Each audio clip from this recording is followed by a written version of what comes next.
तब्बल 50,000 रुपये किमतीचं हे यंत्र आहे, पण तुमच्या दूध व्यवसायाला गती देणार आहे। तर गोट्यातील मलमूत्र शेण कशा प्रकारे क्लीन करतं हे मशीन आता बघूया मित्रांनो। हे काऊ डंग कलेक्शन मशीन हे पेटंटेड आहे, जेणेकरून याला केंद्र सरकारने याला पेटंट नंबर दिला आहे। हे मशीन एका मिनिटामध्ये 25 किलो शेण उचललं जातं। त्याच्यापेक्षा मोठं आहे ते मशीन एका मिनिटामध्ये 40 किलो, आणि हे जे मोठं मशीन आहे हे एका मिनिटामध्ये 60 किलो शेण उचललं जातं। याच्यामध्ये सगळ्यात महत्त्वाचं हे मशीन जे आहे हे बॅटरी ऑपरेटेड आहे, म्हणजे EV पर्यावरण पूरक आहे।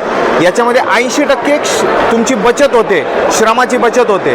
त्यामुळे जे तुम्हाला काम करायचं आहे 1 तासाचं काम तुमचं 10 मिनिटात ह्याच्यामध्ये कंप्लीट होतं आहे। मध्ये आपल्याला हे पहा रेस दिलेली आहे, अशा पद्धतीने ॲक्सेलेटर करून अशा पद्धतीने फिरलं जातं आणि बरोबर असं मागे पुढे आपण करू शकतो।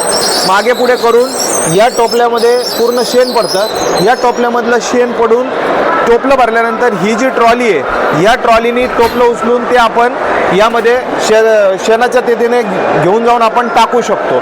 हे सगळ्यात महत्त्वाचं आहे। जर हे कुणाला मशीन हवा असेल त्यांना या नंबरवर संपर्क साधावा, जेणेकरून त्यांना हे मशीन दिलं जाईल। धन्यवाद।